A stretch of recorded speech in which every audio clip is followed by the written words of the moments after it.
ნაჭუჭი რჩები და იქიდან განვიხილავთ ამ ნაჭუჭს ვახსებ აბსოლუტად არამედ თავად მართლმადიდებლობა როგორც მართალი სარწმუნოება ამის ასწრაფად გაფრთხილდება ამ გათეოლოგიურება გვჭირდება რეალურად არის საქმე გვაქვს შემდეგ ფენომენთან რომ ქართულში მაგალითად ჩვენ საუბრობთ ქართულ ხუროთმოძღვრებაზე, ქართულ ხელნაწერებზე, ქართულ კინოგრაფიაზე, ქართულ ჰაგიოგრაფიაზე მაგრამ ჩვენ ვერსად რუსულ ენაში თუ ქართულში სიტყვათა ბმას ქართული თეოლოგიას თქვა ვერ მოვისმენთ იმიტომ რომ ეს პრაქტიკულად არ არსებობს, რადგან ორიგინალური ღვთისმეტყველება როგორც სირიულში, ლათინურში, ბერძნულში დაუშვათ, ხო განვითარდა, სხვადასხვა გამოწვევების შუქზე, როცა მწვალებლობები და შემდეგ იბადებოდა ეკლესიის წინაშე მისირგვლივ, იქ იქნებოდა ასე ორიგინალურად აუცილებლობა ბადებდა ამას, კონკრეტული მოცემულობა ბადებდა, მაგრამ ქართული შემთხვევაში შეიძლება თუ სადღაც რაღაც ვიფიქროთ, ეს იქნებოდა თითქოს და მე-5 საუკუნეში, მე-6 საუკუნეში სომხებთან მიმართებაში, მაგრამ მაგაც ქართველები ისესხებენ ასე ბიზანტიურ ბერძნულ გამოცდილებას ამ ქრისტოლოგიური დებატების.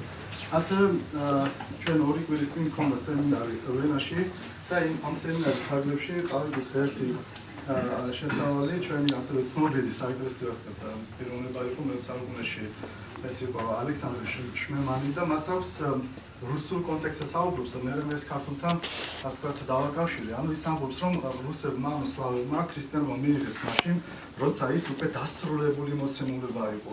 დასრულებული მოცემულობა იყო ასე ვთქვათ დისციპლინარულად, დოგმატურად და რუსები ან სლავები ღებულობენ ამ ბიზანტიურ მართლმადიდებლობას უკვე არა როგორც კრეატიულ ასე ვთქვათ მოცემულობას, არამედ მათი მამოცანა უკვე ხდება იმის ასე ვთქვათ დაცვა და შენარჩუნება და გადაცემა და არა კრეატიული ასე ვთქვათ განვითარება და ის ტერმინს იყენებს განასხვავებს ბიზანტიურ კრეატივილიზმს, ან ბიზანტიურ კრეატიულობას და ბიზანტიურ კონსერვატიულობას. მეორე ათასწლეული ფაქტიურად უკვე არის ბიზანტიური კონსერვატივიზმი, ეს ნიშნავს იმას, რომ შენ მხოლოდ რაც გეძლევა, იმას უხტილები, უვლი იმეორებ შენში, მაგრამ არა კრეატიულად, რადგან შემოდინება იგივე ქართულშიც, ხო? ჩვენ ვამბობთ, რომ საქართველოს მართლმადიდებელი ეკლესია ოფიციალურად წარმომადგენელი არცერთ სოფლიო საეკლესიო კრებაზე არ ყოფილა, მაგრამ რეცეფცია მოახდინა იმ გადაწყვეტილებებს და დადგენილებას, რაც ასე ვთქვათ ამ ბერძნებმა იქ თუ მე ლათინურს ერთად იმუშავეს და მიიღეს. ამ კრეატიულ ეპოქაში, ასე ვთქვათ, მე საუკუნის ბოლომდე. ამიტომ სვიმეონ ახალი ღვთისმეტყველი, ვისაც გაგიგიათ, ეს პირველი თეოლოგია, ვინც უკვე ამ კონსერვატიული ეპოქის, კონსერვატიული ბიზანტინიზმის ასე ვთქვათ წარმომადგენლად მიგვაჩნია და ამიტომაც ეწოდება მას ახალი. იმიტომ რომ კრეატიული ბიზანტინიზმის დასრულების შემდეგ უკვე ეს არის პირველი. ქართველებმაც ჩვენ ქრისტიანობა მივიღეთ არა ასე ვთქვათ ამ დოგმატური და ინტელექტუალური რეფლექსიების პალდაპალ აუცილებლობის ნიშნით, არამედ ეს მოცემულობა უკვე ჩვენ იმიტომ გვყავს მთელი მამები, ბერები, ვინც იყვნენ, ხო? ისინი ორიგინალურები შეიძლება უფრო არიან ჰიმნოგრაფიის სფეროში, ვიდრე თეოლოგიის, ღვთისმეტყველების თავად. რადგან ღვთისმეტყველება, როგორც ვთქვი, უკვე დასრულებულია კანონის სახით ამ კრებებზე, მსოფლიო კრებებზე და ასე შემდეგ და შესაბამისად ქართველი ბერების ამოცანას წარმოადგენს კოპირება. გადმოთარგმნა, ისინი კოპისტები არიან, ისინი დადიან, თარგმნიან და შემოაქვთ ამ თარგმნის მიზანს წარმოადგენს, რომ ლიტურგიული ცენტრი ლიტურგია. ამ ქართული კაცის მიზანი უფრო იყო არა ინტელექტუალური, რაციონალური ბმა ღმერთთან, არამედ უფრო რიტუალური, ლიტურგიული.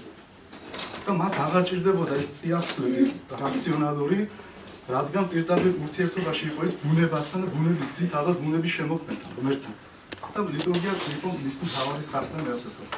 რაც შეეხება ახლა ამას რატო ვიყვებით, რომ ჩვენ ეს ქართველი თეოლოგები ვინც საქმართ ჩვენ ვიმემკვიდრეთ ეს ორი დიდი ეპოქა.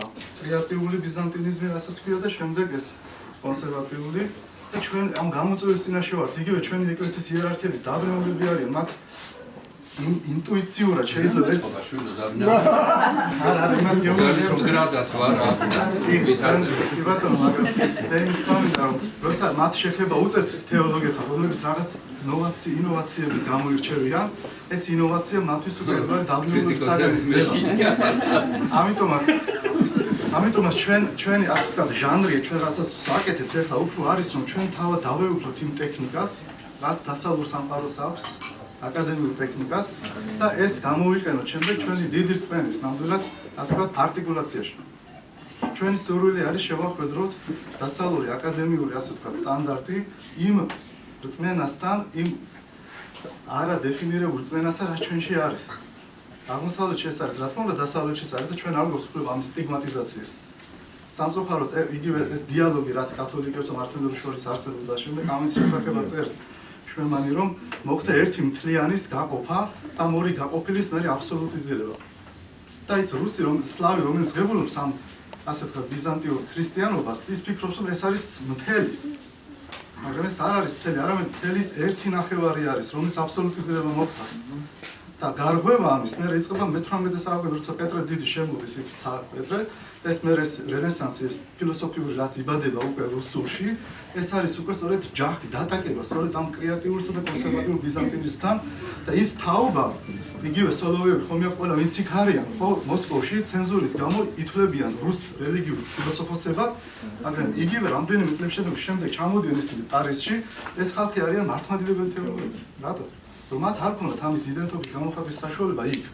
მაგრამ მე ვიტყოდი რომ მე-19 საუკუნის სლავური რუსული ვთქვათ მართლმადიდებლობა უკვე ერთგვარი კრეატიული ასე ვთქვათ მონაცემი არის და ფენომენია.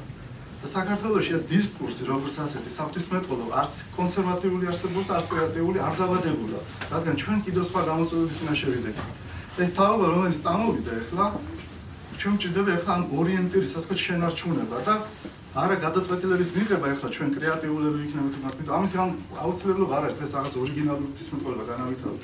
თუმცა ალბათ იქნება, რადგან ახალი 21 საუკუნის დიდი თემა რაც ასე ვთქვათ არსებობს, ეს არის ადამიანი, ანთროპოლოგია, ეს ტრანსჰუმანიზმი და ასე შემდეგ. ხო, როგორც as perfect man, როგორ შეიქმნას ეს და შენ შეგიძლია ხელი მოიჭრა და რკინის ხელი გაიგეთო იმ მოტივით, რომ უფრო მძიმეს აწევთ. და ეთიკა ასე ვთქვათ აქ უკვე არ თამაშობს არანაირ როლს.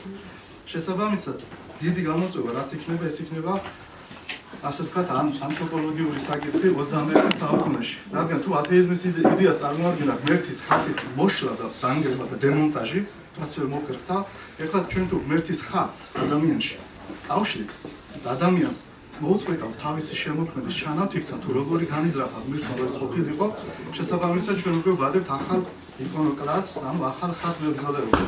ეს ხატმებრძოლება იქნება არა ასე ვთქვათ ღმერთის დემონტაჟი, არამედ ღმერთის ხატის დემონტაჟი ადამიანში. თუ მაგალითად ეს ტრანსჰუმანისტული მსოფლმხედველობა დაამარცხებს, რა თქმა უნდა იქ არსებობს კარგი აქცენტები, მაგრამ თუ ეს დაამარცხებს ასე ვთქვათ ადამიანის ხატს, ღმერთის ხატს ადამიანში, მაშინ უკვე ღმერთის დამარცხებული გამოდის, ხო თეორიულად.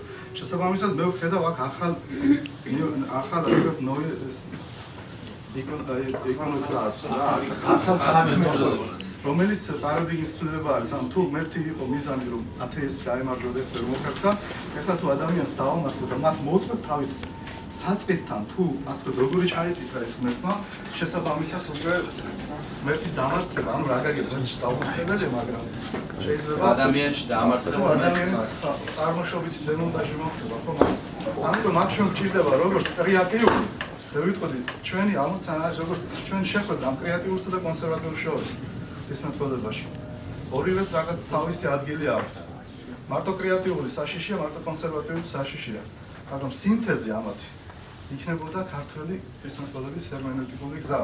თუმცა რა თქმა უნდა ჩვენ ვერავის დიქტატს ვერ ასე ვცემთ, რადგან ქრისტიანობა არ არის ისლამი, სადაც დიქტატი ჩვენ ეძლევა ზემოდან და წერ, ეს არის გამოცხადების რელიგია, ეს არის საჩუქარი, ხო, ჩვენ ვარ საჩუქარი ღმერთის, ეს კიდე სხვა მისტერია. დიდი მადლობა და გოდეში. ამინ.